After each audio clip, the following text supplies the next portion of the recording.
자, 정치와이드 첫 순서는요.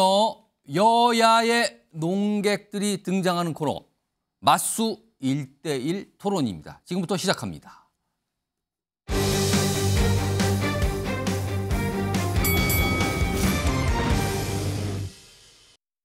자, 오늘 맞수 1대1 두 분 나와 계신데요. 화면 오른쪽에 장해찬 국민의힘 최고위원 자리하고 계시고요. 그리고 맞은편 왼쪽에는요.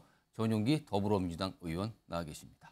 자, 두 분 인사 좀 하시죠. 네, 반갑습니다. 안녕하세요. 네. 요새 두 분 아침 저녁으로 자주 보신다는 소문이 뭐 여기까지 들리고 있습니다. 토론 프로 많이 나가시는 것 같고요. 오늘도 굉장히 열심히 해주시길 바라고요. 제가 민주당에 장경태, 김남국 이런 분들 보다가 전용기 의원이랑 토론하니까 훨씬 낫습니다. 갑자기 지금? 네, 말이 통해요, 그래도. 네. 그러면 말이 통한다고 하면은 저는 수박으로 비판을 받을 수도 있는데 사실 당의 입장에서 명확하게 우리가 깔 건 까고 인정할 건 인정하는 부분에 대해서 아마 언론에서도 많이 불러주시는 것 같습니다. 아마 두 분이 굉장히 열띤 그리고 날이 선 토론이지만 굉장히 점잖고 예절 지켜가면서 하니까 많은 분들이 아마 관심 있게 보시는 것 같아요. 자, 토론 들어가기 전에 규칙을 좀 알려드리죠. 뭐 매일 같은 규칙인데요. 발언 시간은 각각 하실 때마다 1분 30초 드리고요. 발언 시간 10초가 남으면 초침이 아주 큼지막하게 똑딱똑딱 울릴 겁니다. 그럼 발언 정리해 주시기 바라고요. 그리고 앞에 지금 스탑 팻말을 하나씩 드렸거든요.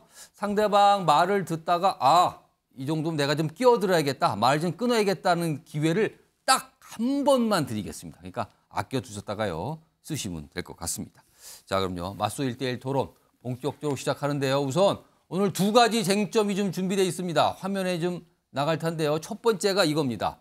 요즘에 여야 발언들이요. 약간 선을 넘었다는 얘기 좀 많이 듣고 있거든요. 근데 여야 뭐 갈 것이 없어요. 그래서 과연 이건 누가 너무한가. 물론 상대가 있기 때문에 이렇게 나오는 건데 오늘 요걸 좀 하나씩 짚어보겠는데 우선 첫 번째 좀 알려드릴 발언은 이 야당에서 나온 발언들이 있어요. 그 화면을 좀 보겠습니다.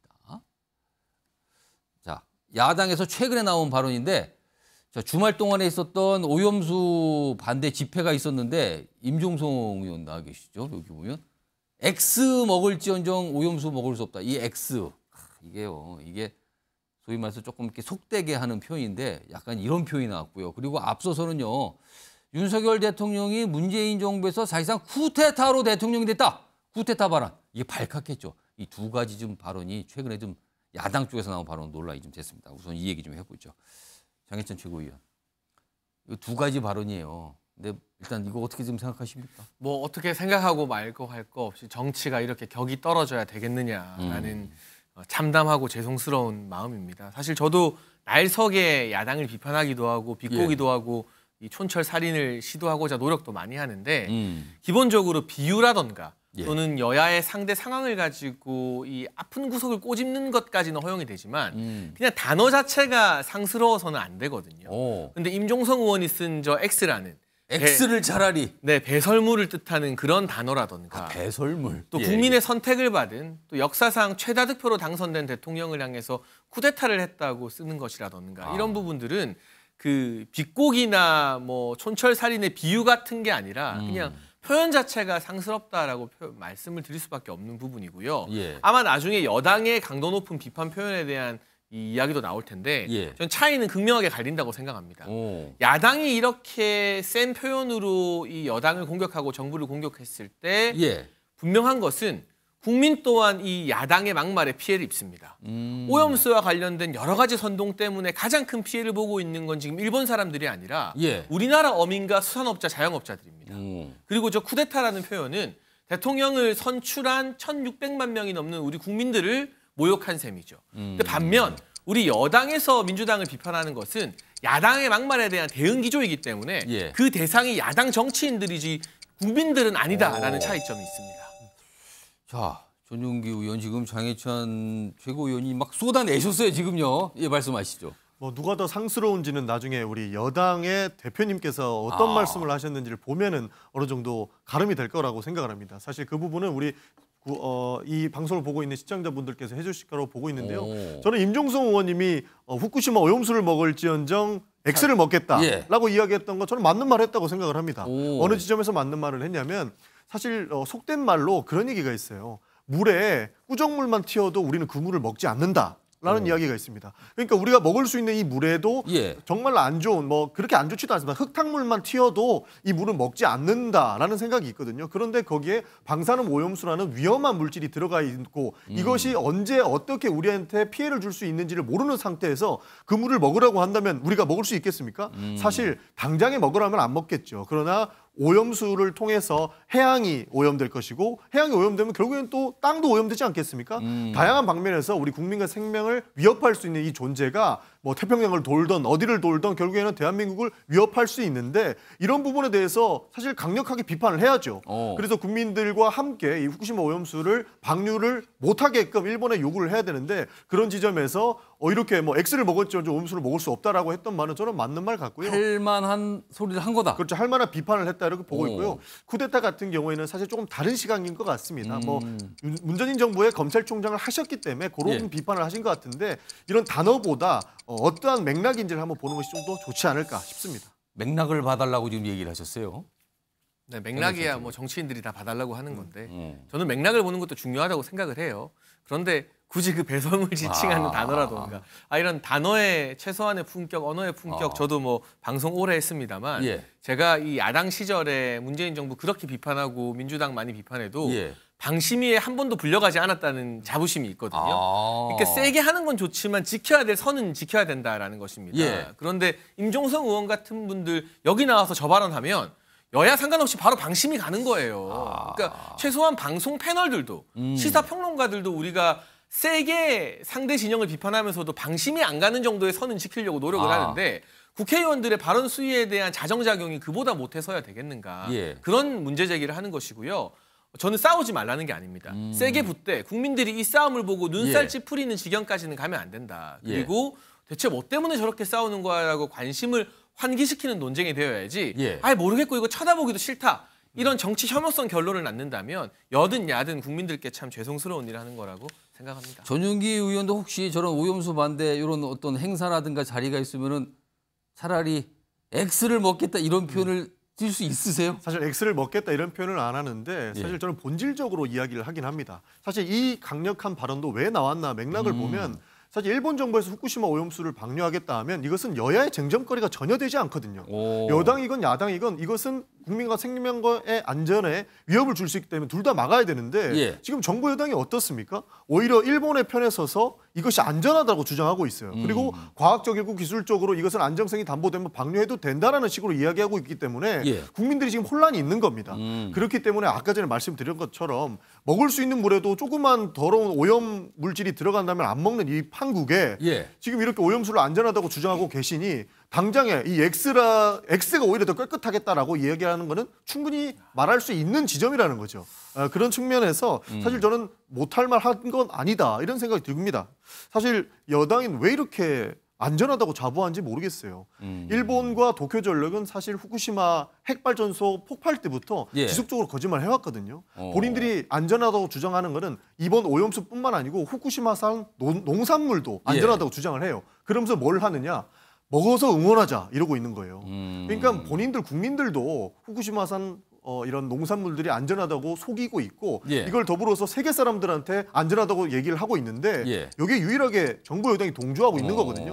이런 지점은 명확하게 비판해야 된다. 국민 눈높이에 맞게끔 비판해야 된다. 이런 말씀 드리고 싶습니다. 지금 선 넘은 표현 얘기가 다 오염수 얘기가 살짝 왔거든요. 요거 장해찬 최고위원 의견 주시죠. 일단 저는 좀 아쉬워요. 제가 오늘 아침에 전용기 의원님과 다른 방송에서 토론할 때도 저희 당 의원들이 그 수조물 드신 거 저는 그건 좀 국민 공감대 안 맞는 것 같다. 우리가 이 과학적으로 선동과 맞서 싸우면서도 국민 눈높이 맞추기 위해서 노력해야 된다라고 할 말은 했는데 우리 전 의원님도 반대하지만 그런 배설물 이런 표현은 안 써야 된다고 하면 얼마나 지금 좋을까. 스탑 편발 쓰셨어요. 아쉬워요. 말씀하세요. 아쉽다라고 해주시니까 한 말씀만 드리겠습니다. 사실 이런 비판을 안 할 수가 없습니다. 우리 여당의 지도부가 지금 나중에 했던 이야기들을 들어보시겠지만 여당인지 야당인지 아직 분간을 못 하시는 분들이 있으신 것 같습니다. 그러니까 기승전 이재명을 비판하고 기승전 야당을 비판해서 지금 그 정부 여당의 지지율을 올리려고 하는 모습들이 보이거든요. 이런 부분들도 사실 먼저 비판하고 갈 수 있다라고 보고 있고 후쿠시마 오염수 관련해서 X는 먹을 수 있다. 이 정도는 할 수 있는 말이다 라는 생각을 합니다. 그러나 우리 장해찬 최고위원께서 말씀해 주신 것처럼 쿠데타라는 표현은 조금 그건 좀 과해 보이기도 그건 한다. 좀 너무 뭐 갔다. 요 정도까지는 인정하고 가겠습니다. 좀 발언하다 마셨는데 한 30초 남았는데 네. 발언 다 끊기셨어요. 마저 하세요. 아무튼 뭐 쿠데타 발언의 부적절성을 인정해 주셔서 그래, 또, 바로 인정하시는데, 감사한 이거는? 것 같고요. 오. 이렇게 또 서로 간의 합의점을 좀 찾아가야죠. 100%는 예. 아니더라도 저는 이 후쿠시마 오염수에 대해서 문재인 정부에서 IAEA 검증이 통과되면 그리고 거기에 한국 전문가들이 참여하면 어찌할 방법이 없다라는 입장과 지금 윤석열 정부의 입장이 달라지지 않았다고 봅니다. 또 아시는 것처럼 2021년 9월에 우리가 IAEA 의장이 되었었어요. 예. 그래서 이 IAEA를 못 믿겠다는 게 얼마나 모순적인가 그 부분도 좀 국민들이 아셨으면 좋겠습니다. 자, 일단 최근에 야당에서 나왔던 비판 발언인데 표현이 조금 선을 넘었다는 지적받는 발언, 이 얘기를 가지고 했거든요. 자, 다음은요. 여당에서 나온 발언 화면을 좀 보겠습니다. 이것도 지금 민주당 마약에 도취됐다. 눈앞의 이익에 급급해서 지금 이미 불치의 질병에 걸린 것 같다. 최근에 어떤 이 국회 본회의에서 결의한 법안 통과 뭐 이런 거와 좀 관련된 발언을 근데 여기서 지금 야당에서 문제 삼는 거는 아니 지금 우리 당을 마약에 도취됐다고요? 뭐 불치의 병에 걸렸다고요? 이걸 가지고 문제를 삼아서 지금 윤리에 제소하겠다 민주당이 지금 이런 입장까지 나온 상황이죠. 자, 이 얘기는요. 우선 전용기 의원부터 좀 해봐야겠습니다. 그러니까 조금 전에 제가 우리 김기현 여당의 대표님의 발언을 보고 분명한 비판을 이어간다라고 말씀드리지 않았습니까? 사실 저는 이런 부분이라고 생각을 합니다. 여당은 국민의 민생을 위해서 누구보다 앞장서야 되는 것이고 그에 대한 책임을 지는 것이 여당의 대표입니다. 대통령과 대화가 되는 사람 여당 대표 아닙니까? 사실 윤석열 대통령께서는 이재명 대표 그렇게 만나달라고 해도 안 만나주지 않습니까? 그런데 지금 국회와 대통령실이 통합이 되려면 여당의 대표가 당연한 역할을 해줘야 되는데 그 부분을 못하고 있으면서 기승전 야당 비판을 하고 있는 것이거든요. 이거는 굉장히 여당의 대표로서 부적절하다 이런 말씀 드리고 싶고요. 사실 단어가 상스럽다라는 이야기를 좀 전에 나왔는데 한번 보면 15년 전 광우병 사이비 종교 신봉자들 모습 그대로다라는 이야기를 사이비 종교 신봉자. 그렇죠. 오늘 최고위에서 하셨거든요. 그리고 제정신 잃은 것 같다. 마약에 도취돼 눈앞에 이익만 급급하다. 이런 말씀을 하실 때가 아니죠. 사실 국민들이 우려하고 있는 부분들을 여당의 대표께서는 가장 많이 알고 계실 것이고 실제로 IAEA가 내일 보고서가 나올 텐데 여기에 만약 위험하다는 이야기가 단 한 차례도 언급된다면 국민의 생명과 안전을 지켜야 할 여당의 대표는 책임을 져야 되는 입장에서 당연하게 이것은 반대해야 되는 입장을 표명해야 되거든요. 그런데 이것을 비판하는 민주당을 눈앞에 두고 지속적으로 이런 상스러운 단어까지 쓰면서 비판을 하는 것은 여당의 대표로서는 적절하지 못하다. 저는 이런 말씀 드리고 싶습니다. 예, 장채구 의원. 여기서 김기현 대표 그리고 저도 오늘 마약이라는 단어를 썼는데요.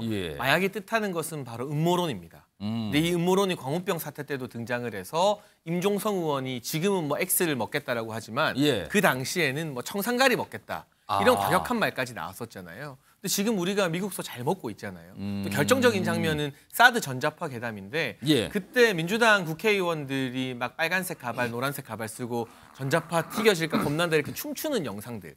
그거 방송에서 틀면요. 같이 앉아있는 민주당 정치인들이 부끄러워서 다 눈을 내리깔아요.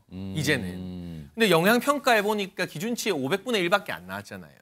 그걸 다시 되풀이하고 있는 것 아니냐. 이 철마다 정부를 공격하기 위해서 과학적 검증이나 데이터가 아니라 음모론에 의존하는 행태를 저희가 마약이라는 단어 비유로 표현을 한 것이고 지금이라도 민주당이 이 음모론과 선동의 정치를 끊고 뭐 내일이나 모레 어떤 결과가 나올지 모르겠지만 여야가 손잡고 이 IAEA의 검증 보고서가 제대로 나온 것인지 같이 한번 살펴보자.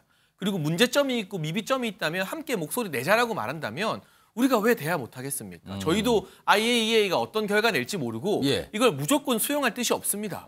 국제사회의 기준에 맞는 검증이 충분히 기록되어 있는지 이 정부에서 그 누구보다 깐깐하게 들여다볼 겁니다. 근데 문제는 지금 뭐 중국에서나 쓰는 핵 폐수라는 단어를 쓰고 막 이렇게 공포심을 자극하는 게 그 빨간 가발 쓰고 사드 전자파송 부르면서 춤출 때와 달라진 게 뭐가 있느냐. 좀 과거를 돌아보면서 자성하자는 뜻이죠. 자, 일단 이 표현 약간 뭔가 좀 도를 넘은 거 아니야. 여야에서 각각 나왔거든요. 그 내기와 오염수 문제가 막 섞여서 지금 두 분 토론 벌여주세요. 그래서 지금 뭐 각각 이제 말씀들 약간 좀 품격, 뭐 좀 격을 지키자 막 이런 내용까지 나오셨는데 요 주제 첫 번째 쟁점도 이 정도 하고 다음 주제도 있거든요. 요것도 굉장히 좀 치열하게 갈 수 있는데 쟁점 보겠습니다. 두 번째 쟁점은 통일부의 역할에 관한 논쟁입니다.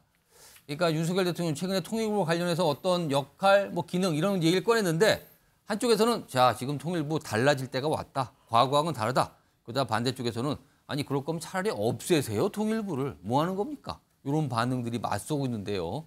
지금 여권과 야권에서 나온 여러 가지 반응들이 있거든요. 그 목소리부터 좀 확인해 보겠습니다.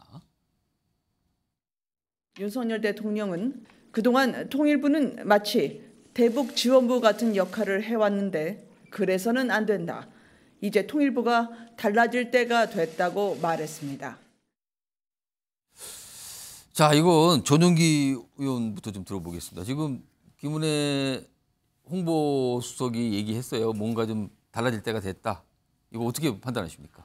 뭐 충분히 달라질 수 있다라는 맥락에 대해서는 이해할 수 있습니다. 그러나 대통령의 저 말씀을 김은혜 수석이 정하면서도 본인도 부끄럽지 않을까 하는 생각이 있습니다. 왜냐하면 통일부의 존재 이유가 무엇입니까? 사실 우리 헌법을 개정하기 위한 측면도 있다고 보는데 예. 결국에는 우리 한반도를 전체 우리 대한민국을 보고 있지 않습니까?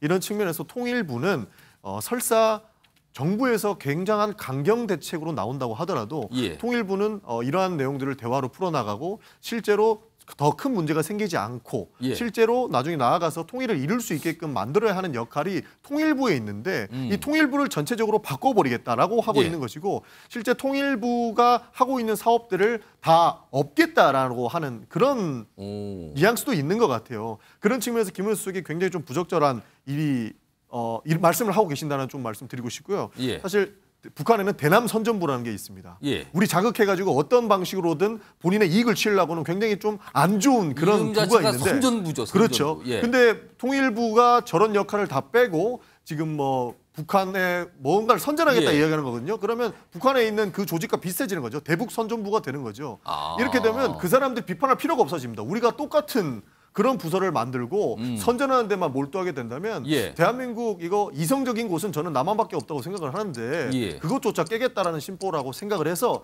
되게 부적절한 말씀을 하셨다. 저는 그렇게 생각합니다. 예, 장혜찬 최고위원. 저는 통일부의 역할 확대라고 생각을 하는데요. 마냥 김정은 정권의 선의에 기댄다고 해서 통일이 되는 것이 아니라 국제사회가 통일의 필요성을 깊이 인식하고 공감을 해야 예. 이 통일이 가까이 온다고 보거든요.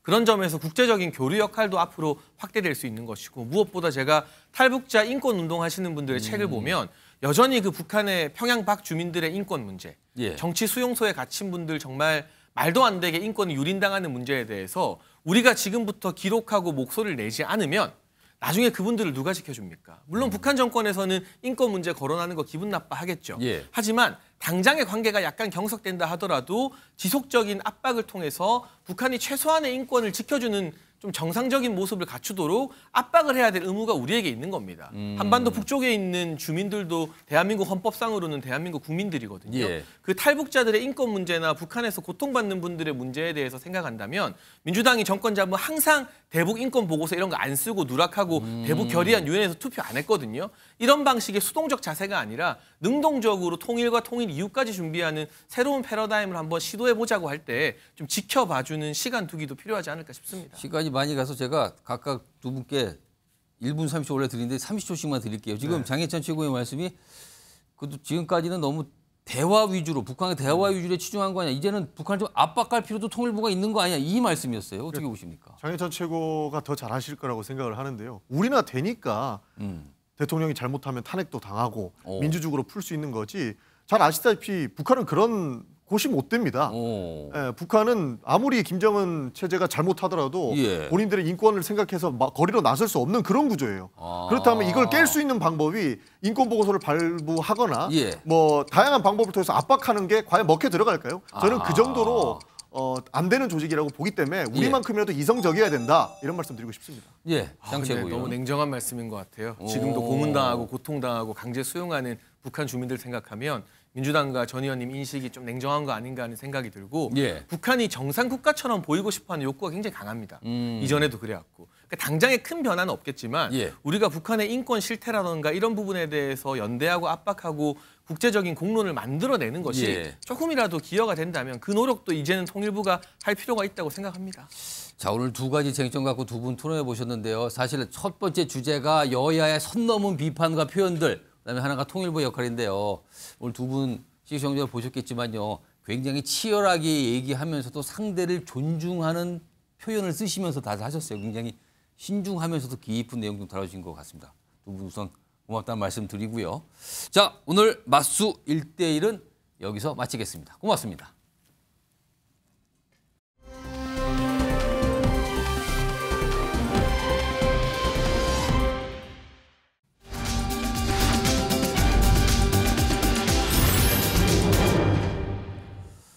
자, 수조물 대 인류여행.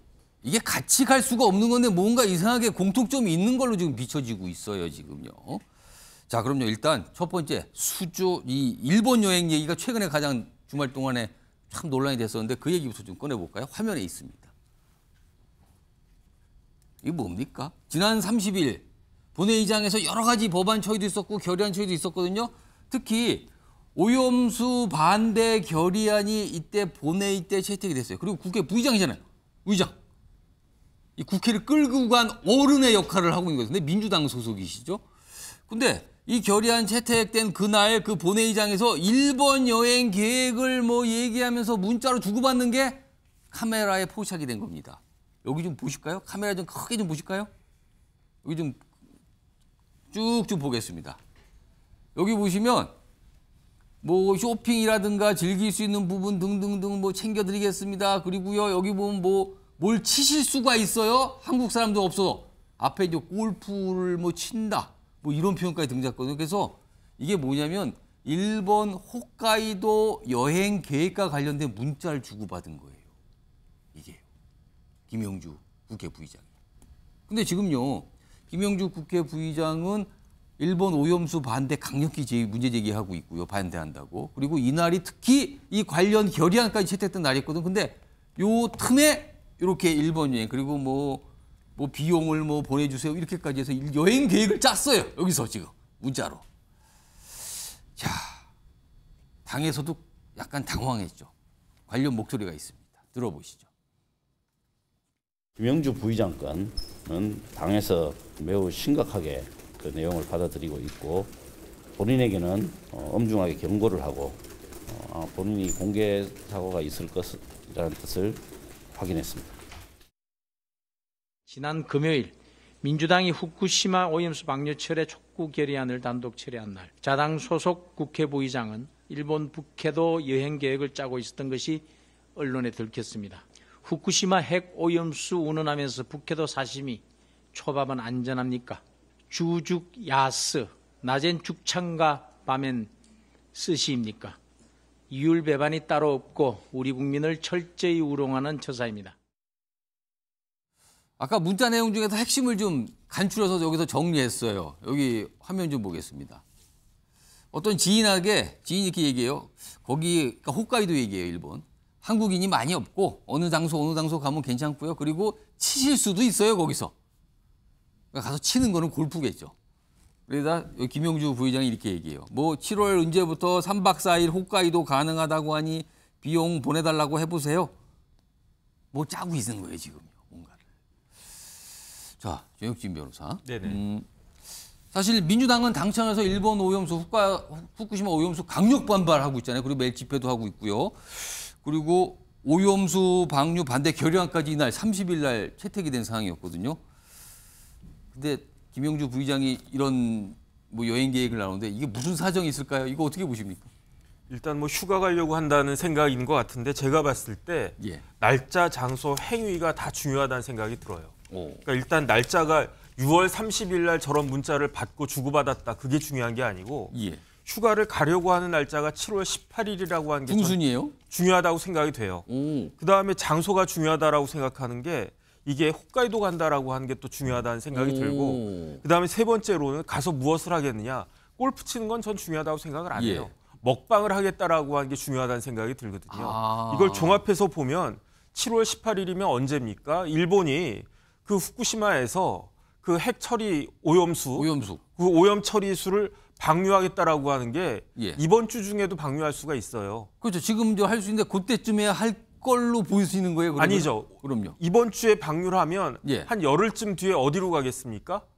이게 후쿠시마에서 북쪽으로 가면 홋카이도거든요. 아, 위로 올라가면 홋카이도네요? 그렇죠. 홋카이도가 동해안 쪽에 있는 게 아니고 북태평양 쪽에 있단 말이에요. 그런데 후쿠시마에서 홋카이도 쪽으로 해류가 흘러요. 그렇죠. 쿠로시오 해류. 예. 그러니까 열흘 정도면은 혹카이도 쪽으로 이게 갈 거란 말이죠. 그 바다로. 그 바다로. 그러면 가가지고 일본 가가지고 먹방할 때 뭐 돈가스만 먹겠습니까? 아니 뭐 스테이크를 먹겠습니까?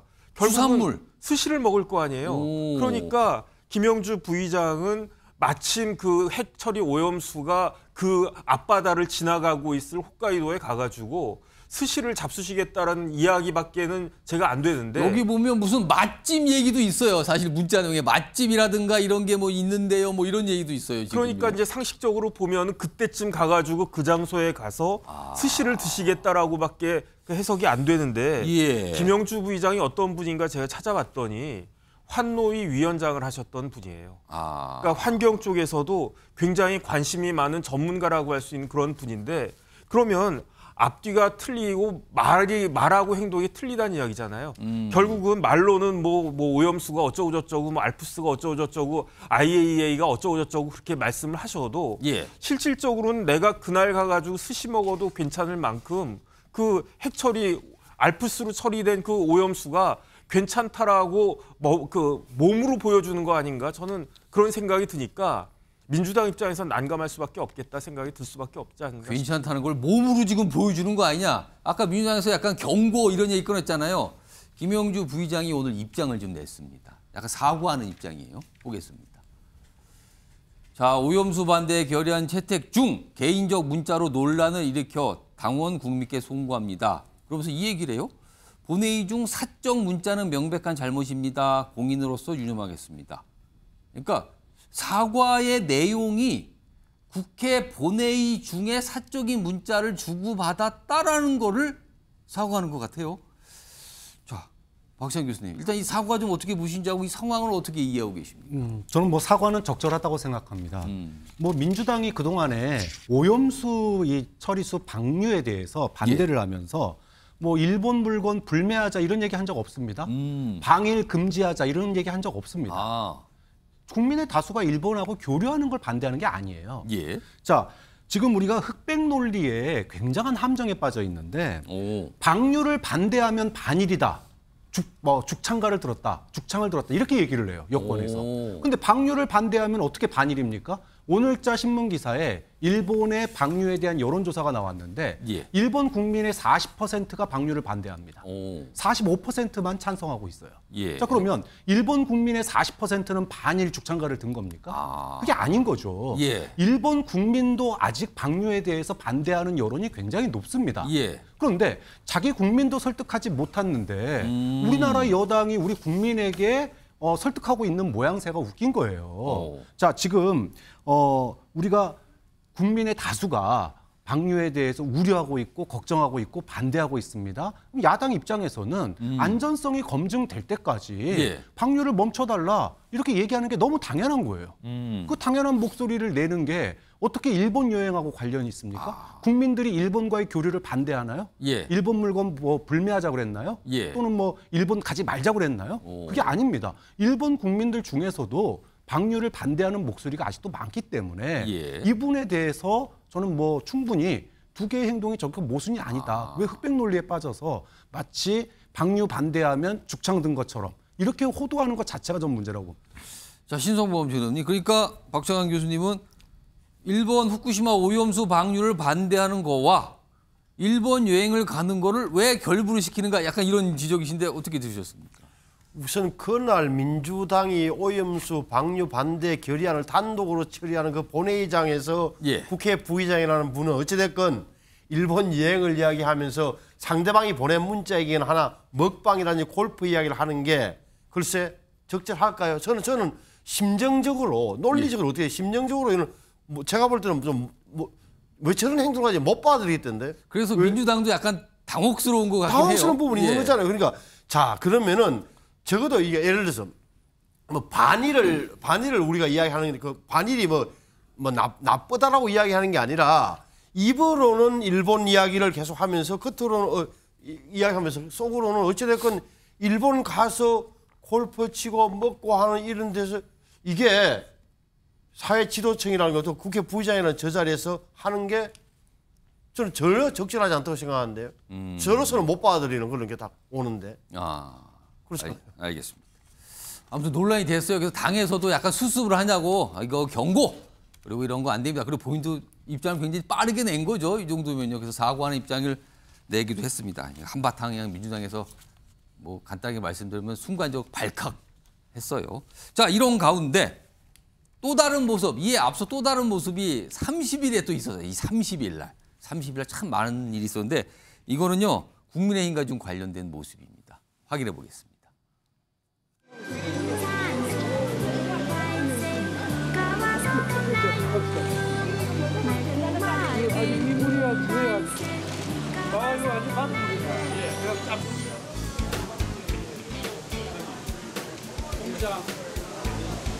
어디로 갈 겁니까? 야, 이거 뭐 싱싱하고 말이죠. 이렇게 먹음직스러운데, 아니 저 오니까 그냥 너무 싱싱하고 좋네요. 그렇죠. 갑시다. 이거 뭐 먹어도 된다는 거 아니에요? 아니 이 물이야 저야 이 물은 굉장히 정수됐습니다. 아니 2011년에 바다 아주 정수됐습니다. 그렇기 때문에 이 식품에 사용되는 이 자체는 완전 정수돼 가지고 지금 이게 어유 이거 뭐 이렇게 싱싱합니까? 싱싱하고 좋은데요. 맞습니다. 민어, 아유 예. 이 바다 이거 어머님들 한 이거는 아무 관계 없습니다. 예. 바다에 있습니다. 이거 정수된 물이기 때문에 먹어도 아무 관계 없습니다. 물 좀 드셔보세요. 아 이거 완전 바닷물이네. 네. 짭짤한데 이게. 네. 계속 먹어도 아무 관계 이게 2011년에 방류해갖고 우리 그네까지 온 거기 맞습니다. 때문에 맞습니다. 지금 방류하는 것보다 훨씬 진한 거예요 이게.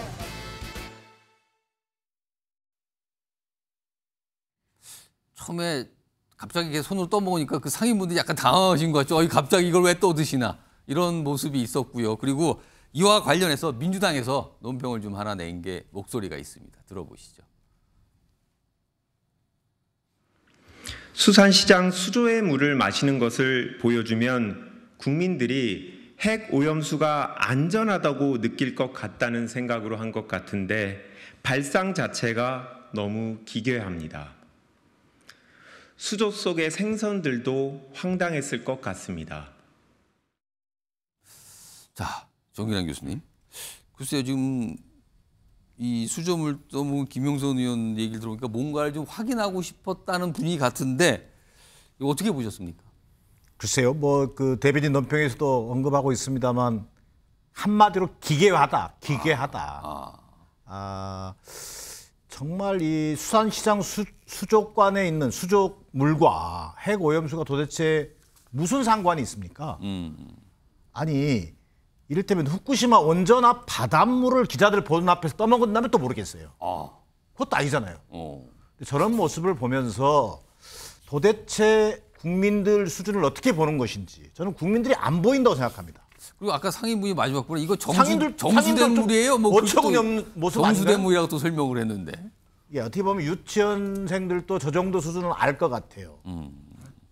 저는 지금까지 봐온 그 역대급 어찌 보면 그 정치 쇼 또는 뭐 먹방 쇼라고 보여지는데 자 그러면 오선 의원의 다음 총선에서 당선되자마자 국회의장을 꿈꾸는 여성 최초의 국회의장을 꿈꾸는 김영선 의원입니다. 왜 저랬을까요? 왜 그랬을까요? 지금까지 지도부가 나서서 소위 이른바 횟집 먹방 투어를 했어요. 예. 자 어제 30일 날이죠. 예. 저 장면 하나로 횟집 먹방 투어 지도부는 완전히 사라졌습니다. 완전히 김영선 의원이 더 강력하다 지금. 강력한 퍼포먼스를 보여준 것이죠. 자 윤석열 정부 하에서 지금 후쿠시마 오염수 관련 야당의 거센 반발이 있습니다. 예. 그리고 여당 의원들은 거의 일본을 대변하는 양 나서고 있습니다. 그러다 보니까 먹방 투어까지 했습니다. 자 이것도 부족해요. 자 저런 기괴한 행동을 통해서 존재감을 여지없이 보여줬다. 자 왜? 다음 공천만 받으면 되는 거거든요. 자 윤석열 대통령님 저 봐주세요. 저 바닷물 먹었습니다. 이거 아니고 뭡니까? 아니면 더 심한 말을 할 수는 없겠고요. 정말 국민을 너무 알로 보는 것이고요. 저는 좀 그 보수 정당 여성 최고의 최다선 의원인데 예, 다선 아주 뭐 정말 중진입니다. 그 수준에 걸맞게 하기는커녕 국민들에게 정말 정치 혐오를 유발시키는 저런 쇼, 예. 행태 이게 여권 인사들의 막말과 함께 어우러지면서 저는 총선 심판을 기다리고 있다고 생각합니다. 이 모습에 대해서 국민의힘에서도 약간의 걱정을 하는 목소리가 나왔어요. 화면 좀 보겠습니다. 방금 전에 토론하고 들어갔던 장해찬 최고위원인데 아까 토론 중에도 이 얘기 좀 했거든요. 지적을 좀 했어요. 국민이 공감할 수 있는 선 지키는 것에 깊은 고민이 좀 필요하다. 좀 고민 좀 하시고 행동했으면 좋겠는데요. 라는 걱정을 살짝 비쳤어요. 신성범 전 의원님. 어떻게 보셨습니까? 뭐 김영선 의원의 취지는 충분히 이해하겠어요. 2011년도에 예. 후쿠시마 사고가 나서 12년 동안 그 물이 지금보다 훨씬 더 오염이 많이 된 바닷물이 그대로 우리 해상으로 왔을 것이다. 예. 따라서 이 물을 안전하다고 좀 보여주고 싶을 것 같은데. 그러니까 이 지금 본인이 마신 물이 그 물 아니냐 지금? 뭐 이런 논리인데 좀 뭐랄까 적흥적이었죠. 뭐 다시 말하면 저 정도면 특히 방송사 카메라가 동행하는 저런 때는 저 정도 정치인이라면 기획을 해서 기획. 근데 유성걸 의원은 그냥 얼떨결에 같이 마신 것 같아요. 그러니까 그걸. 말이죠. 그러니까 예. 뭐랄까 지금 여당 전체가 뭐 좀 행동이 진지하지 못하다는 느낌을 확 주는 거잖아요. 그러니까 조금 좀 너무 적극적이었다는 느낌을 강하게 받고 좀 안타깝게 생각합니다. 저런 일은 뭐 뜻은 충분히 이해해요. 무슨 예. 말인지 알겠는데 또한 먹방 전체를 공격할 때는 아니다. 왜냐하면 실제적으로 어민들과 수산물 어떤 중개업자들이 피해를 많이 보고 있잖아요. 그래서 예. 연안업 하시는 분들이 국회 앞과 당사에 찾아가서 그렇습니다. 큰절하는 모습들이 봤잖아요. 그렇습니다. 실제 피해를 보고 있기 때문에 예. 여당 입장에서는 횟집 가서 회 먹고 하는 것은 제가 보기에는 괜찮은 예. 그런 방법이에요. 조금 현실적으로. 그런데 저렇게 수조의 물까지 마시는 것은 좀 국민의 의아심만 불러일으키는 적극적 퍼포먼스였다. 예. 아니하는 것만 못했다고 봅니다.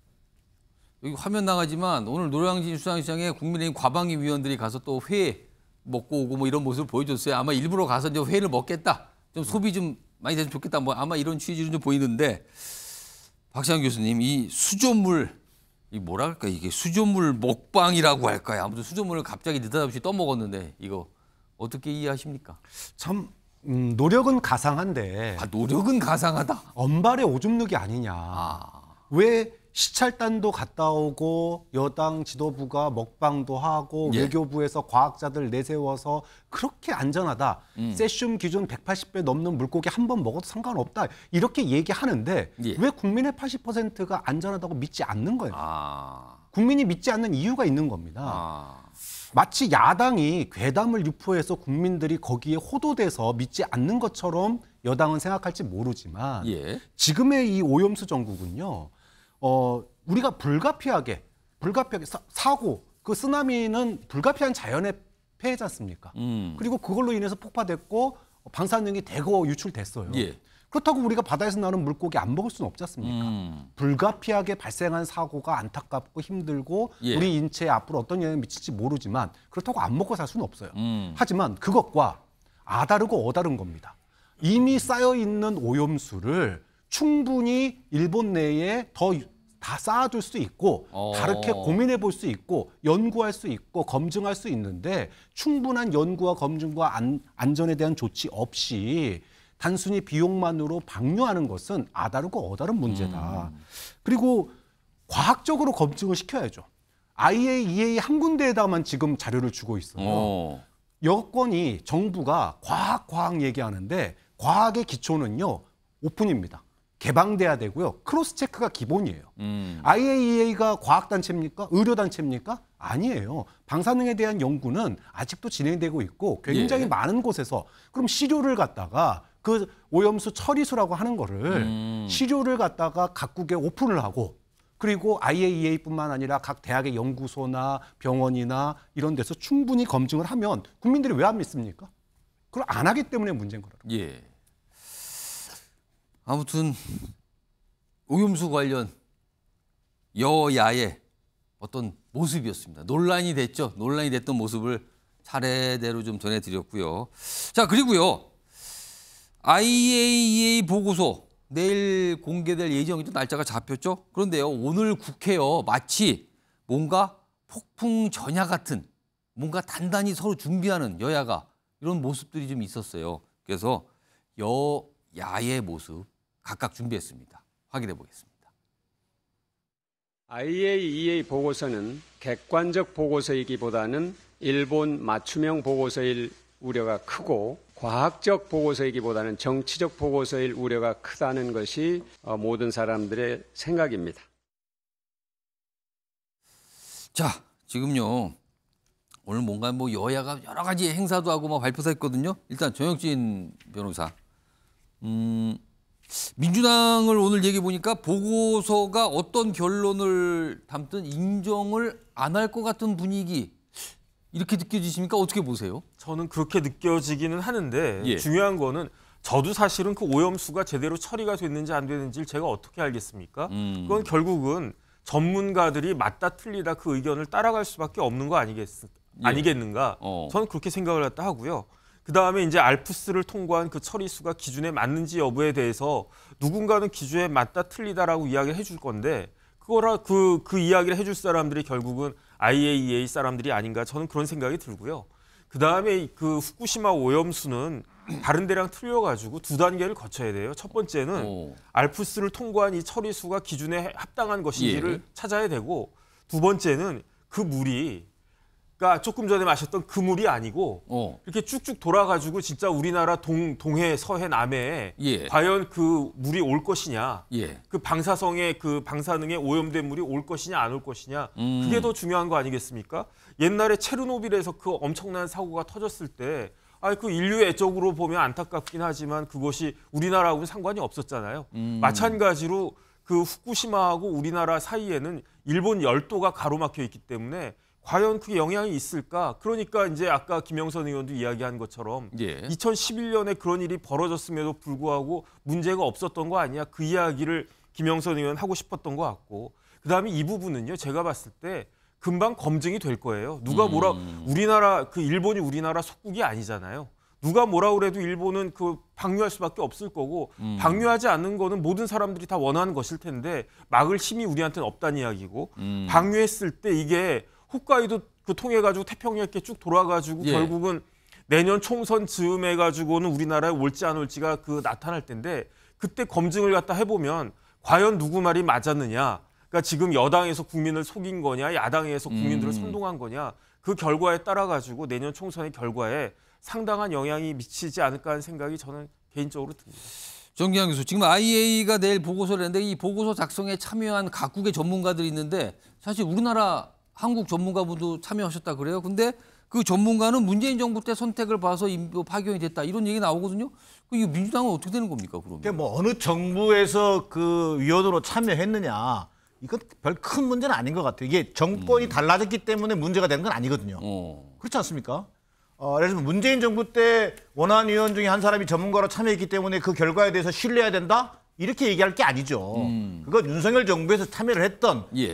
문재인 정부에 참여했던 그 문제가 아니라 과연 독립적으로 우리가 판단할 수 있고 IAEA 보고서를 신뢰할 수 있느냐의 문제입니다. 그리고 IAEA가 지금 야당의 우려처럼 정치적 보고서를 채택한다면 그 문제에 대한 대책이 있어야 될 거 아니에요.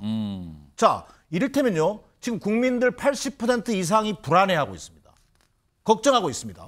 자, 방역에서 우려하고 있는 여론이 있잖아요. 자, 야당이 지금 비판을 제기하고 있습니다. 일본에 대해서 최소한 7가지 요구사항을 제시하면서 과연 이것이 최선인지 국민의 건강과 안전 문제라고 하는 것을 어떻게 담보할 것인지 이 문제에서 책임 있는 여당의 역할을 주문하고 있습니다. 자, 거기에 나서면 될 일이에요.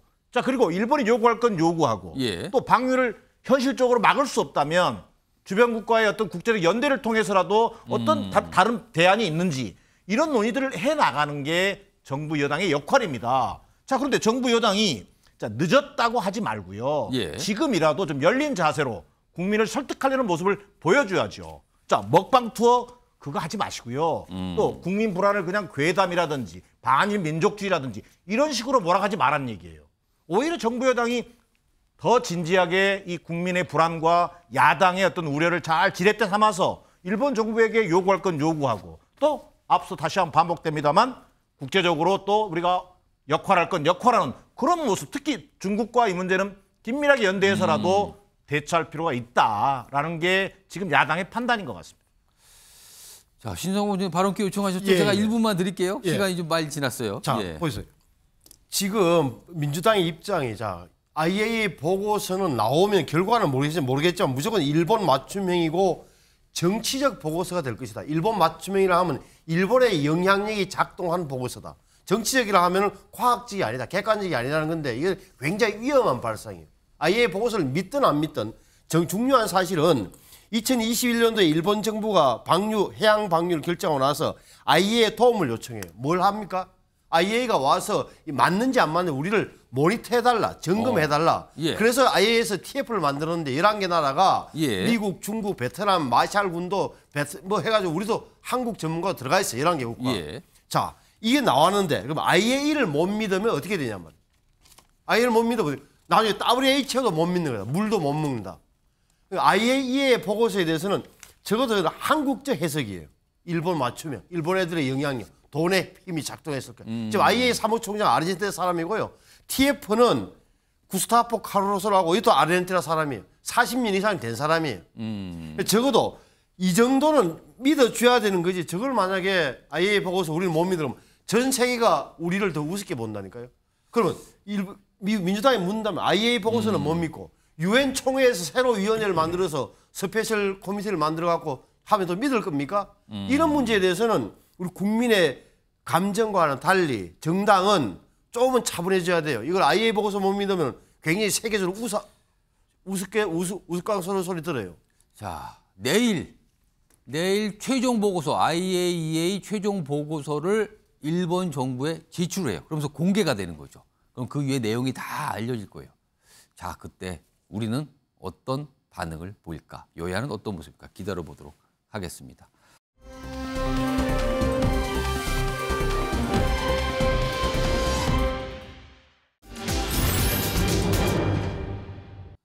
돌연 탓을 한다는 거죠, 지금요.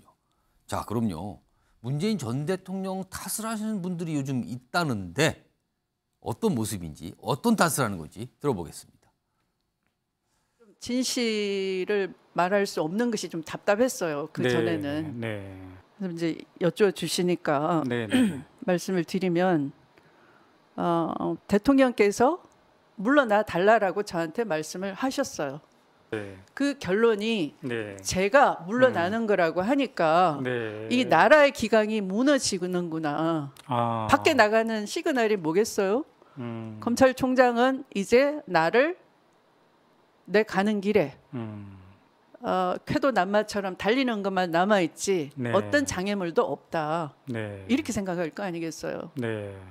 그러면 검찰 국가의 탄생을 아무도 못 막아요. 그러면 거의 촛불 국민에 대한 역모가 일어나는 거예요. 문재인 대통령께서도 본인을 지금 반국가 세력이라고 했잖아요. 이제 더 이상 침묵해서는 안 됩니다. 그렇지 않습니까? 그렇습니다. 지금 한강에 무슨 책방하고 있을 때가 아니잖아요. 나는 그거 싸워야 된다고 봅니다. 뭐가 무서워서 지금 이런 교만한 배은망덕한 자기를 지금 만들어준 대통령을 이렇게 능멸하고 주위 사람을 구속시키고 문재인 대통령께서 우리가 해왔던 5년 세월 전체를 부정한 그것도 반국가 세력으로 매도하는 이런 상황에서 저는 참고 있다는 것은 있을 수 없는 일이다. 좋아. 정경환 교수님. 추미애 전 대표, 추미애 전 장관은 본인이 장관 그만둘 때 문 전 대통령이 본인을 버리고 윤석열 당시 검찰총장을 선택한 것 같다. 이런 취지의 얘기를 하는 것 같고요. 송영길 전 대표는 지금 책방할 때입니까? 나와서 지금 한가하게 뭐 하는 겁니까? 약간 구박을 하는 듯한 발언도 있어요. 거기에 지금. 이거 두 전직 민주당 대표 이렇게 얘기 쏟아낸 이유가 뭐라고 보십니까? 한마디로 얘기하면 두 분 다 지금 이런저런 사정을 볼 여유가 없어요. 급하다? 급하죠. 자, 추미애 전 대표 같은 분은 어쨌든 다음 총선을 또 염두에 두고 있는 걸로 보여져요. 총선을 나가고 출마하고 싶어 한다는 본인의 존재감을 확인할 기회가 있어야 될 거 아닙니까? 그다음에 송영길 전 대표 같은 경우는 지금 본인이 어찌 보면은 지금 사법 처리에 어떻게 보면 목전에 앞두고 있어요. 사법 처리를 목전에 수사 대상이 있어요. 자, 이것저것 살펴볼 여유가 없어요.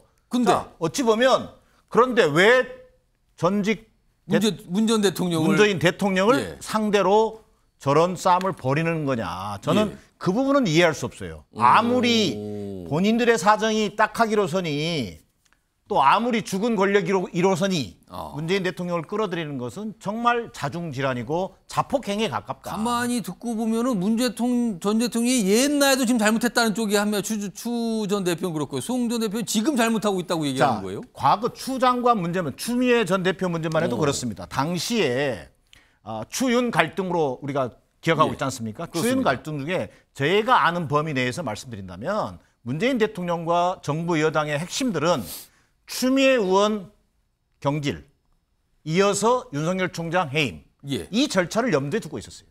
이게 어떤 그 당시 정무적 판단의 어떤 저는 결과였다고 생각합니다. 예. 자, 그런데 그걸 결정적으로 가로막았던 게 추미애 장관입니다. 도저히 물러날 수 없다. 그러면 윤석열 정부의 어떤 예. 문재인 정부의 그런 어떤 고도의 정무적 판단에 대해서 추미애 장관이 맞섰던 거예요. 자, 그래서 결과론적으로 사직서를 냈는지 안 냈는지는 제가 확인할 길은 없습니다. 예. 자, 지금 논란이 있어요. 예. 냈다 안 냈다. 예. 그러나 결과적으로 해임된 건 추미애 장관. 자, 그러면 그 당시에 국정 운영에 걸림돌로 작동했던 것은 추윤 갈등 속에서 추미애 장관의 책임이 훨씬 컸던 겁니다. 자, 그런 결과 추미애 장관은 경질됐지만 검찰총장은 살아남았습니다. 예. 자, 결국 지금의 윤석열 총장을 대중적 스타로 만들어준 계기가 곧 추윤 갈등이었는지도 모릅니다. 누구냐 도대체 이 결과를 만든 게 누구냐? 그렇다면 저는 오히려 윤석열 정권을 탄생시킨 측면에서 본다면 예. 추미애 장관의 결정적인 본인의 성찰과 반성이 있어야 된다. 지금 왜 전직 대통령 문재인 대통령을 끌어들여가지고 본인이 어떤 그 상황 속에서 희생양이었던 것처럼 본인은 그 상황을 어쨌든 간에 극복해보려고 했던 피해자 코스프레를 하고 있는지 저는 도저히 이해할 수 없습니다. 신성범 전 의원님, 추미애 전 대표, 추미애 전 장관을 좀 좁혀 보면은요. 지금 정기남 교수께서는 이거 혹시 내년 총선 생각하면서 뭔가 자꾸 얘기하는 거 아니야 그런데 지금 사실은요. 추미애 전 장관이 원래 본인이 출마했던 지역구가 있잖아요. 서울 광진을. 거기 지금 고민정 의원이 현역 의원이거든요. 그럼 내년 총선에 어떻게 되는 겁니까? 이 상황은 그러면. 저는 그런 개인적인 관계까지는 제가 잘 모르겠고 제 눈에 띄는 대목은 여권, 지금 야권, 예. 구여권에 숨겨져 있던 문재인 대통령에 대한 평가가 전 대통령의 평가가 이제 서서히 나타나는구나 느낌 받았어요. 그러니까 촛불 때문에 대통령이 됐던 분이잖아요. 제가 여러 번 말씀드렸지만. 그리고 추미애 장관은 어찌됐건 잘린 거예요. 그리고 당시에 우리도 많이 이야기했던 게 왜 인사권자인 문재인 대통령이 법무부 장관과 검찰총장이 저렇게 다투는데 말 한마디 안 하느냐.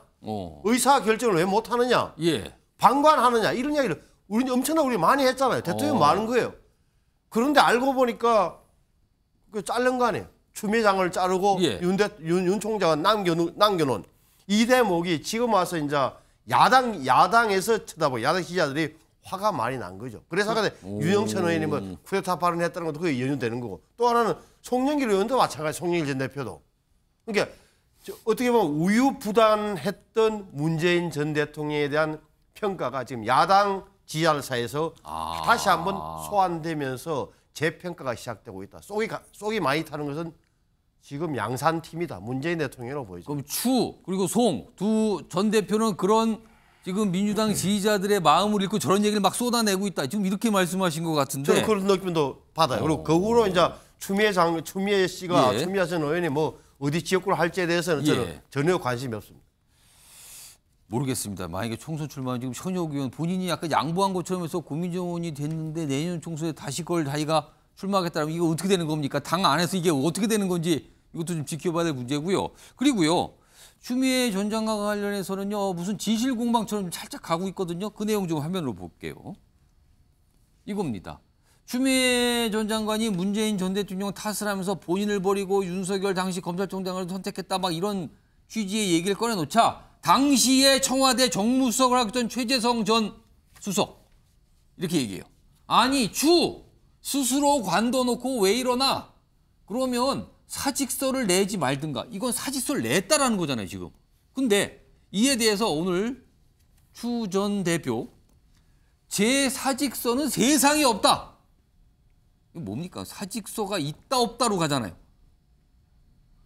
윤징계 집행된 직후 문 전 대통령이 해임했기 때문에 사직서를 낼 일이 없었다. 없다 그런 거. 근데 여긴 냈다라고 했잖아요. 박상현 교수님, 이거 뭡니까? 민주당 안에서 지금. 그러니까 추미애 전 장관 입장에서는 본인이 사직서를 냈냐 안 냈냐가 굉장히 중요한 문제로 붙여지나 봐요. 근데 국민들한테는 본인이 사직서를 냈든 잘렸든 그게 중요한 게 아닙니다. 그렇죠. 결과적으로는 그게 그다지 뭐 그럴까요? 그렇죠. 중요할까요? 그러니까 본인은 검찰 개혁을 위해서 자기의 어떻게 보면은 정치 생명을 걸었는데 결국 뒤에서 뒷받침 안 돼줘서 내가 지금 이 모양 이 꼴 된 거다라고 이야기하고 싶은 것 같아요. 그런데 그 당시에 많은 국민들이 추윤 갈등에 대해서 염증을 느꼈습니다. 그렇습니다. 너무 오래 갔어요. 그렇죠. 그리고 대통령이 무한의 권력을 가지고 있습니까? 5년 단임 대통령제에서는요. 임기 중반 넘어가고 후반 되면은요. 영이 안 서기 시작해요. 그리고 무엇보다 부동산 실정 그리고 내로남불 때문에 대통령의 국정 동력, 소위 말해서 개혁 동력이 이미 어느 정도 상실됐습니다. 그래서 언론 개혁이나 검찰 개혁의 동력을 끌고 갈 수 있는 상황이 아니었습니다. 그런 상태에서 사직서를 낸 게 중요합니까? 사직서를 냈네, 해임됐네. 그게 뭐가 중요합니까? 동력 자체가 이미 사라졌고 그 동력이 사라지게 만드는 결정적 역할을 추미애 전 장관이 당시 했는데. 근데 지금 몇 년이 지난 뒤늦게 와서 지금 왜 문 전 대통령 탓을 하는 겁니까? 결국은 거물 정치인들이 지금 물러설 수 없는 어떤 정치적인 어려움에 처해 있다 보니 총선판이 열리잖아요. 그 속에서 뭔가 자신의 어떤 자기 정치를 위한 소위 말해서 노이즈 마케팅이다. 뭐 그렇게 봅니다. 이렇게 하면 뭔가 지지자가 모이고 나에게 뭔가 이런 걸 계산한 그렇죠. 거 아니냐? 민주당 지지층의 상당수가 검찰 출신 대통령에 대해서 혐오하고 있고 반대하고 있으니까 나는 검찰 개혁에 어떻게 보면은 원조격이다. 그리고 뭐랄까요? 굽히지 않는 검찰 개혁. 나는 막으려고 할 수 있는 걸 다 했다. 그렇죠. 그렇게 되면은 야권 내에서 민주당 지지층 내에서 일정한 지지 포션을 좀 얻을 수 있지 않을까. 이런 어떤 취지에서 나온 그런 노이즈 마케팅이다 이렇게 봅니다. 그럼요. 다음은요. 이렇게 전직 대표들이 탓을 하는 대상이 된 문 전 대통령. 오늘도 뭘 하나를 또 올리셨더군요, 지금요. 요즘에 책 추천이 그냥 계속 나오잖아요. 근데 오늘도 뭘 올렸어요. 오늘도 책이에요.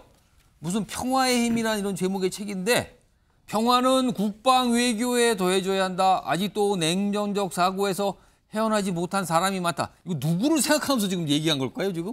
정신 변호사. 지금 송, 주 두 전직 대표 비판에는 아무 얘기가 없어요. 반응도 없는데 책 추천은 꾸준히 하고 있어요. 이거 무슨 상황입니까, 이거? 추미애 전 장관도 그렇고 송영길 전 대표도 그렇고 문재인 전 대통령도 그렇고 제 머리로는 사실은 이해가 되지를 않아요. 납득 불가입니까? 네, 제 머리로는 도저히 이해가 되지 않아요. 추미애 전 장관 말대로라고 하면 그 2020년 말부터 2021년 초까지 있었던 그 갈등이 추윤 갈등이 아니고 추문 갈등이었다는 이야기잖아요. 추문 갈등이 되는 거다. 그렇죠. 지금 그 뒤에는 문재인 대통령이 있었다는 이야기니까 이런 추문이 또 있을까? 이 이야기는 제가 봤을 때요. 송영길 전 대표가 태블릿 PC가 조작됐다라고 이야기했잖아요. 그것과 거의 맞먹는 정도의 말이 아닌가. 일단 저는 그 생각이 들고요. 민주당 내부에서도 이걸 놓고 갈라지는 거 아닙니까? 이 상황을 놓고 또 그러면은. 그다음에 이제 추미애 전 장관이 심지어 뭐라고 이야기했냐면 물론 본인이 직접 이야기하진 않았지만 정청승 변호사가 이야기한 거에 대해서 전혀 반박하고 있지 않으니까 그러니까 쉽게 말하면 문재인 전 대통령이 기회주의자라는 거잖아요. 그런데 제가 봤을 때 가장 기회주의적인 사람은 지금 2023년 현재에 있어서 추미애 말고 또 있겠는가. 저는 다 보이잖아요. 이게 처음에는 문재인 대통령한테 붙었다가 지금은 이재명 대표한테 잘 붙어야지 이제 공천권을 받을 거 아닌가. 지금 제가 봤을 때는요. 민주당에는요. 선당 후사라고 한 개념이 없어요. 김남국 의원부터 시작해가지고. 그런데 심지어 전 대표, 전 장관까지, 전 법무부 장관까지 지냈던 분이 이렇게 그 분도 선당 후사에 대해서는 아무런 생각이 없고 그냥 어떻게든 본인이 배지 한 번 더 달겠다. 그게 뭐가 그렇게 중요한지 모르겠습니다. 아무튼 이 이슈요 민주당 내부에서 심상치 않게 갈 수도 있다는 약간 이런 걱정하는 민주당 내부의 목소리도 오늘 좀 들리기도 했습니다.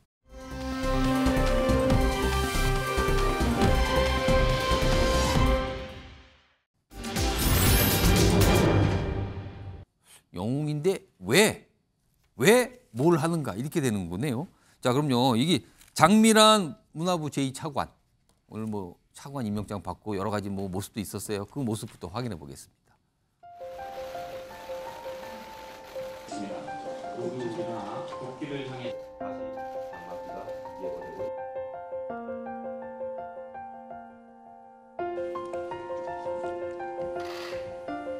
임명장 장미란.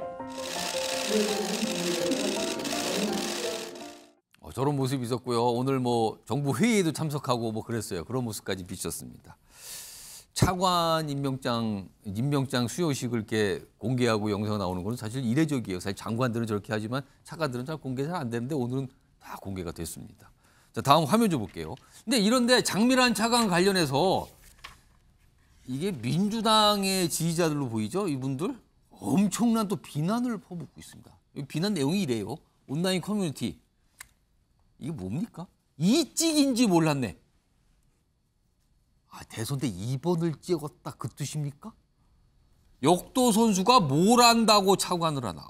이렇게 되면 이거는 이신공격으로 됩니다. 그리고 뭐예요? 부역자, 뭐 전향 이렇게까지 비판하는 분들이 있다 그래요. 박지원 교수님, 이거는 좀 이신공격 아닙니까? 이 정도면요? 이거 왜 이러는 겁니까? 그렇죠. 뭐 인터넷 공간에서 극히 일부의 그런 진영 논리에 빠지신 분들이 뭐 인신 공격성 그냥 싫은 겁니까? 그냥 지금?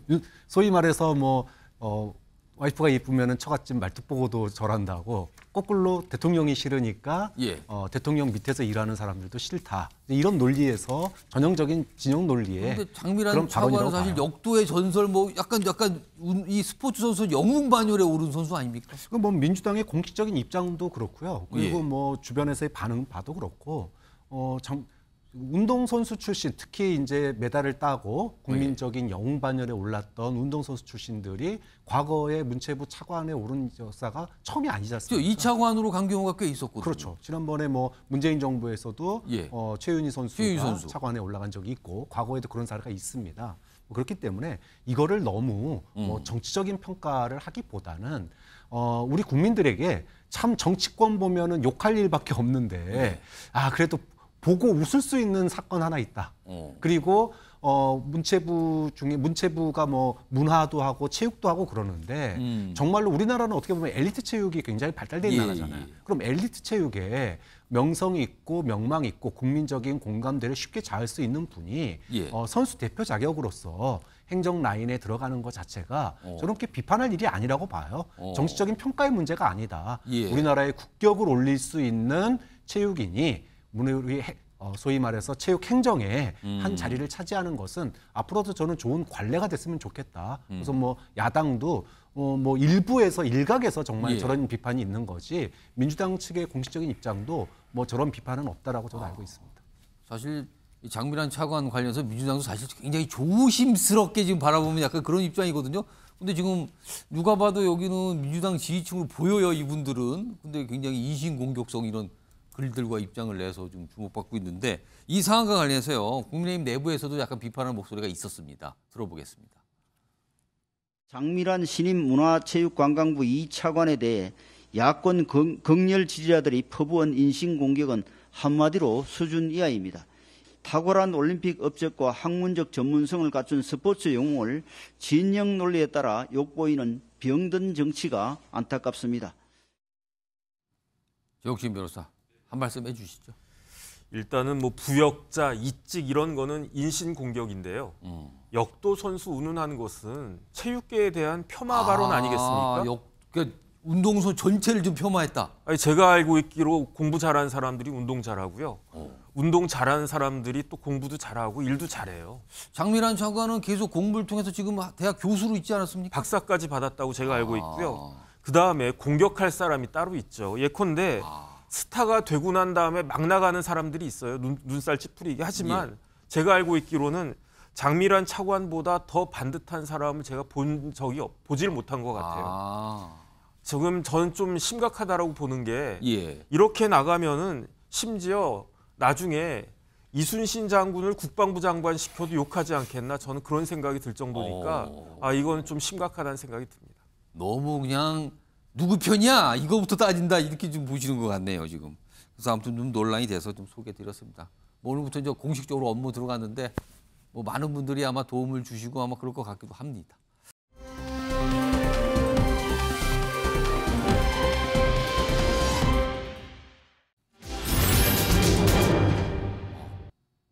어떤 분들이 만났는데 왜 만났을까가 궁금한 거예요. 참 궁금하다고 얘기를 많이 하는데 일단 사진 좀 볼까요? 지난달 30일 최경환 박근혜 정부의 경제부총리 당시의 실세 뭐 이렇게 꼽으신 분이잖아요. 친박의 대표주자. 근데 이준석 전 대표 등 청년 정치인들, 국민의힘 청년 정치인, 여기 보면 뭐 김용태 전 청년 최고위원, 여기 뭐 이기인 경기도의원, 뭐 구용무 전 혁신 등등등 청년 정치인들과 만났어요. 밥을 먹었어요. 근데 이게 그냥 배고파서 밥 먹는 자리라고는 전혀 안 보이죠. 뭔가 얘기를 했을 거 아닙니까? 다음 보겠습니다. 여기서 이렇게 얘기했다 그래요? 뭐 내년 총선 승리 위에 뭐 이름을 쭉 얘기해요. 이준석, 유승민, 나경원, 안철수, 박근혜 등 보수같이 동의하는 사람들이 연합군으로 뭉치다. 연합군. 그럼 보수 연합군을 만들어야 된다는 주장을 했잖아요. 그래서부터 이게 막 해석이 갑니다. 그리고요, 이 자리에 참석했던 김용태 전 청년 최고위원, 정치와이드 제작진이 전화 통화를 좀 했어요. 얘기를 좀 들어봤습니다. 들어보시죠. 저녁 자리를 가지고 이렇게 과도하게 이렇게 해석을 하다 보니까 사실 조금 부담스럽고 이제 당황스럽기도 한데요. 그냥 그 자리는 뭔가 특별한 정치적인 의미를 부여하기보다는 당의 어른들과 그런 자리였던 거로만 그냥 인식해 주시면 될 것 같고요. 윤석열 정권의 성공을 위해서 굉장히 바라고 계셨고 그 과정에서 이제 총선에서 우리들의 역할이라든지 이런 것을 말씀하셨기 때문에 저희가 연대하고 이런 것을 이야기하는 것은 삼가해 주실 필요가 있을 것 같습니다. 윤기환 교수님? 그러니까 너무 확대 해석 안 했으면 좋겠다. 그냥 덕담 나누고 뭐 분위기 좋게 얘기하고 밥 먹은 자리였습니다라고 얘기하지만 그럼에도 불구하고 보수연합군 이 얘기를 꺼냈고요. 최경환 전 경제부총리가. 그리고 이준석 전 대표를 보고는 반드시 원내 진입해야 된다. 이거 무슨 의미입니까? 한마디로 얘기하면 이심전심 아니겠어요? 이심전심이 통했을 거다. 처지가 비슷하다 이겁니까? 처지가 비슷하죠. 박근혜 정권의 진박 간별사를 자처했던 최경환 전 부총리, 또 박근혜 전 대통령의 키즈였던 이준석 대표. 정서적 공통점은 있습니다. 자, 그럼 충분히 만나서 밥 먹을 수 있어요. 자, 그러나 현실적으로 제가 이심전심의 심정을 얘기하는 것은 지금 저기에 참석한 사람들이 전부 다 특히 이준석 대표나 최경환 전 부총리 같은 경우는 지금 본인들의 정치적 재기가 절실한 상황입니다. 그것이 보수 연합이 됐든 반윤 연합이 됐든 뭔가 자신의 주변을 두텁게 하는 정치적 행위가 지금 필요한 상황인 거죠. 저는 그런 서로의 생각들이 맞아떨어진 측면이 있다. 그래서 저는 만났던 것으로 보여진다. 그것을 명명을 보수 대연합으로 할지 반윤석열 연합으로 할지 뭐 연합군이라고 그랬어요 지금. 그것은 뭐 사실 저의 관심사는 아니긴 합니다만 자, 그럼에도 불구하고 어찌 보면 이준석 대표를 비롯한 저기에 이기인 뭐 또 다른 또 김용태 전 최고위원 어찌 보면 국힘 내에서는 젊은 정치인들입니다. 그리고 또 당당한 어떤 그 내부에서도 정치력을 쌓아온 그 대중들의 어떤 촉망받는 정치인들인데 왠지 노회한 정치인의 그 정치적 재기를 위해서 좀 소품으로 좀 전락하는 건 아닌지 활용되는 거 아니냐. 그런 좀 측면에서는 좀 안타까운 측면도 있습니다. 신성범 의원님, 최경환 전 경제부총리는 이른바 박근혜 정부 때 실세였지만 탄핵 이후에 어려움에 처했었고요. 그리고 지금 이준석 전 대표는 이 청년 최고위원들은 이른바 당내에서 약간 이른바 반윤 약간 이렇게 좀 꼽히는 상황이잖아요. 이거 혹시 향후에 무소속 연합군 뭐 이런 거 생각하는 거 아닙니까 혹시? 아닐 거예요. 아닙니까? 단언할 수 있고 한마디로 하면은 최경환 씨 입장에서는 이미지 개선이 필요했던 거예요. 이미지 개선. 이미지 개선이요? 예. 친박 좌장. 내가 언제까지 친박 좌장인데 나는 이준석하고도 어울릴 수 있어. 이미지 개선. 사진이 어울리잖아요. 갑자기. 어울리다. 이 사진 보면 어울린다. 이 사진이 지금. 보여주고 싶었던 거죠. 그죠. 이것도 공개를 했으니까 나오는 거란 본인의 말이에요. 이미지 개선이 누가 공개인지 모르겠는데 이미지가 두 번째는 존재감 부각이다. 무슨 말이냐? 나경원, 안철수, 심지어는 유승민까지 이해하는 거, 박근혜까지 이야기하는 이유가 뭐냐? 보수연합. 나 최경환도 그 보수연합에 끼어야 돼. 누굴 향한 이야기죠? 현재 당 지도부를 향한 이야기예요. 여권의 지도부를 향해서 나도 거기 끼고 싶어. 보수연합이 돼야 된다니까? 라는 말을 하는 거예요. 눈은 만난 사람은 이준석이지만 말의 상대는 메시지의 상대는 지금은 다 여권 지도부다라고 보는 게 맞는 것 같고 이 사진은 여권 지도부가 좀 잘 봐주세요 이런 겁니까 지금? 당연하죠. 본인의 이미지 개선하고 존재감 부각시키고 최경환이 저런 면이 있었네 놀랍잖아요. 여기 우리가 또 다뤄주고 뭐 이런 거다. 다만 이제 앞으로 유심히 보시고 뭐 친박신당 이런 이야기 하는데 한마디로 이야기하면은 최경환 혼자 가져오면 될 일이 아니고 자 최경환 그다음에 우병우 여기에 유영하 변호사 꼭 끼어야 돼요. 여기에 그다음에 박근혜 전 대통령의 한마디 정도가 있어야 그나마 TK 이른바 대구 경북 지역에서도 친박 신당 내지는 연대라는 표현이 가능한 거지 나머지 가지고는 제가 물론 힘이 없을 거다. 그만큼 최경환 씨로 대표되는 이른바 친박 세력이 결국은 박근혜 전 대통령의 정치적 몰락에 가장 큰 책임이 있다는 사실을 변할 수 없는 거기 때문에 그런 거예요. 사진 좀 다시 한번 볼까요? 자, 이 사진이 공개가 됐잖아요. 이 사진을 지금 국민의힘 지도부도 볼 거고요. 대통령실에서 관계자들도 보겠죠. 과연 이 사진을 보면서 어떤 생각을 할까? 뭔가 반기는 생각이 들까? 아니면 불편한 생각이 들까? 이건 아무도 몰라요. 지금 설명이 안 나오고 있습니다. 근데 이런 모습이 주말 동안에 공개되면서 꽤 주목을 받았습니다.